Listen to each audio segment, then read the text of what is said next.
दोस्तों, अगर आप भी रोहित शर्मा को एक शानदार कप्तान मानते हैं तो हमारी इस वीडियो को लाइक जरूर कीजिएगा। दोस्तों, रोहित शर्मा की अगुवाई वाली टीम ने एक और इतिहास रचते हुए घर पर आई श्रीलंकन टीम को पूरी तरीके से नेस्तनाबूद कर दिया। आखिरी मुकाबले में रोहित ने अपनी सबसे कमजोर टीम खिलाई थी, जिसमें कई सारे युवा खिलाड़ी थे और भूखे शेरों की तरह इन युवा लड़कों ने श्रीलंका के खिलाफ आखिरी मुकाबले में जिस तरीके से खेल दिखाया, उसे सुनने के बाद तो आप भी उन्हें दिल से सलाम करेंगे। चलिए दोस्तों, आपको बताते हैं आज के मुकाबले की पूरी हाईलाइट्स के बारे में। दोस्तों, टॉस जीतने के बाद श्रीलंका के कप्तान दासुन शनाका ने इरादे दिखाए कि वो बल्लेबाजी करेंगे और मुकाबले में बेहतरीन बल्लेबाजी करके टीम इंडिया को इस मुकाबले में हराने की कोशिश की जाएगी। लेकिन आज के मुकाबले में शामिल होने के बाद दोनों गेंदबाज मोहम्मद सिराज और आवेश खान जैसे कुछ और ही सोच कर आए थे। आपको बता दें कि श्रीलंका की तरफ से हर बार की तरह एक बार फिर से गुना तिलका और पातुम निशंका मैदान पर ओपनिंग करने के लिए आए और ऐसा लग रहा था कि दूसरे मुकाबले की तरह ये दोनों बल्लेबाज भारत की नई गेंदबाजी आक्रमण के आगे अच्छी बल्लेबाजी करते हुए नजर आएंगे।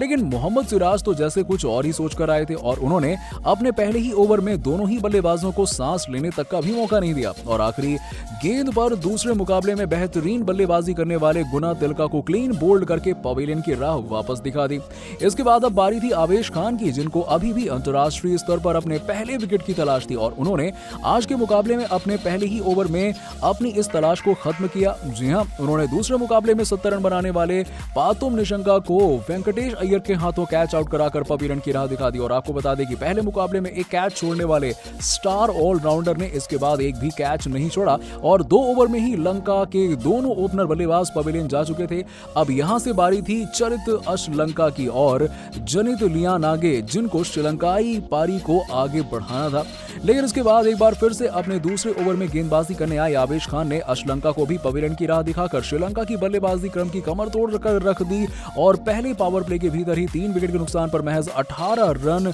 बनाकर श्रीलंका अपने टी20 इतिहास का सबसे कम स्कोर बना पाई और वहीं 3 ओवर में महज 4 रन देते हुए आवेश खान ने 2 सफलताएं अपने नाम कर ली और उन्होंने केवल 1.30 की इकोनॉमी से रन खर्च करते हुए ये सफलताएं अपने नाम की। वहीं दूसरी तरफ मोहम्मद सिराज ने भी 3 ओवरों में महज 9 रन देकर एक सफलता अपने नाम कर ली। अब यहां से श्रीलंका की टीम की उम्मीद थी कि दिनेश चांदमल और जनित लियानागे श्रीलंका की पारी को संभालते हुए एक अच्छे लक्ष्य की तरफ बढ़ेंगे। लेकिन अंतर्राष्ट्रीय स्तर पर अपनी पहचान बना रहे स्टार युवा लेग स्पिनर रवि बिश्नोई ने अपनी एक शानदार गुगली डालकर लियानागे को क्लीन बोल्ड कर दिया। लेकिन इसके बाद एक बार फिर से कप्तान दासुन शनाका दमदार पारी के बदौलत श्रीलंका ने टीम इंडिया को 148 रनों का लक्ष्य दिया, जिसमें दासुन शनाका ने 34 गेंदों में 78 रनों की ताबड़तोड़ पारी खेल डाली। दोस्तों, इसके बाद 148 रनों के लक्ष्य का पीछा करते हुए कप्तान रोहित शर्मा ने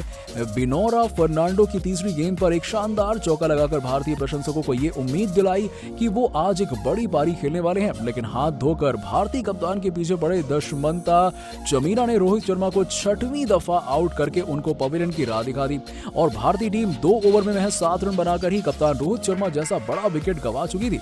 अब यहां भारतीय पारी की जिम्मेदारी में एक बार फिर से पिछले मुकाबले के हीरो रहे श्रेयस अय्यर के कंधों पर आ गई और उन्होंने पूरी श्रृंखला की तरह ही अपनी फॉर्म को बरकरार रखते हुए आते ही श्रीलंकाई गेंदबाजों पर धावा बोलना शुरू कर दिया। और आपको बता दें कि तीसरे ओवर की दूसरी गेंद पर श्रेयस अय्यर ने ईशान किशन को घायल करने वाले घातक गेंदबाज लहिरू कुमारा की गेंद को सीमा रेखा के पार पहुंचा दिया और इसके बाद उन्होंने अगली गेंद पर भी एक और चौका लगाया। अब यहां से सभी प्रशंसकों को यह लगा कि श्रेयस अय्यर अब थम जाएंगे, लेकिन उन्होंने अभी 3 गेंदों पर एक चौके के साथ 6 रन बनाकर इस ओवर में 14 रन बटोरे और 3 ओवरों की समाप्ति के बाद टीम इंडिया का स्कोर 28 रनों के पार पहुंचा दिया और अपने गेंदबाजों को पिटता हुआ देख श्रीलंकाई कप्तान दासुन शनाका ने एक बार फिर से अपने बेहतरीन गेंदबाज दुष्मंता चमीरा को याद किया। लेकिन उनके इस ओवर में भी पिछले मुकाबले में बेहतरीन बल्लेबाजी करने वाले संजू सैमसन ने एक शानदार चौका लगाकर उनको